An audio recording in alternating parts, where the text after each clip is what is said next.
अस्पताल से डिस्चार्ज होने के बाद नवनीत राणा का एक और स्टेटमेंट इस वक्त सीएम उद्धव के लिए परेशानी खड़ी कर रहा है।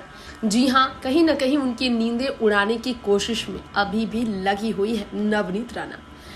जी हां, शिवसेना गठबंधन सरकार को गिराने की कोशिश कह लीजिए या फिर शिवसेना गठबंधन सरकार को तोड़ने की कोशिश, उनके घमंड को चूर करने की कोशिश में अभी भी नवनीत राणा की बोल कमजोर नहीं पड़ी।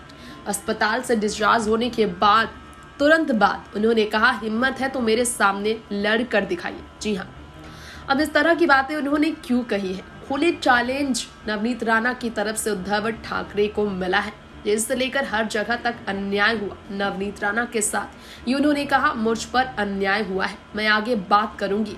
अस्पताल में भी मेरे साथ भेदभाव किया गया है। नवनीत राणा ने कहा, हम लड़ने के लिए कृत संकल्प हैं। ठाकरे सरकार पर अत्याचार का आरोप लगाने वाली अमरावती से निर्दलीय सांसद नवनीत राणा को रविवार को लीलावती अस्पताल से डिस्चार्ज किया गया है। इसके बाद उन्होंने स्टेटमेंट दिया। उन्होंने कहा, हनुमान चालीसा पढ़ने के लिए मैं 14 दिन तो क्या 14 साल भी जेल में रहने को तैयार हूँ। उन्होंने कहा कि मैं मुख्यमंत्री उद्धव ठाकरे को चुनौती देती हूँ कि वो महाराष्ट्र में कहीं से भी चुनाव लड़े, मैं उनके खिलाफ खड़ी हो जाऊंगी। उन्होंने ये भी कहा कि आने वाले निगम चुनाव में मैं पूरी ताकत के साथ जनता के बीच जाऊंगी। आगे नवनीत राणा ने कहा है कि महाराष्ट्र की जनता उद्धव ठाकरे को बताएगी कि हनुमान का नाम और राम का नाम लेने वालों को परेशान करने वालों का क्या परिणाम होती है।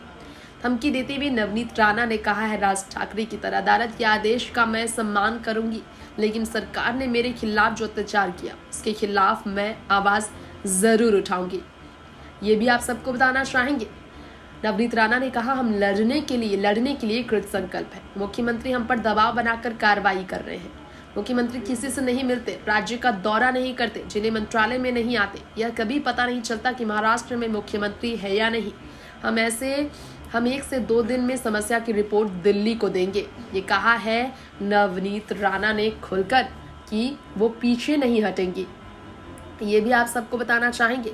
नवनीत राणा के इस तरह के स्टेटमेंट के आने के बाद कहीं ना कहीं बहुत ही बड़ी परेशानी में जरूर पड़ जाएंगे उद्धव ठाकरे, क्योंकि उन्होंने खुली धमकी ही नहीं दी, चुनौती भी दी है। नेक्स्ट 9 न्यूज़ से तृप्ति की रिपोर्ट।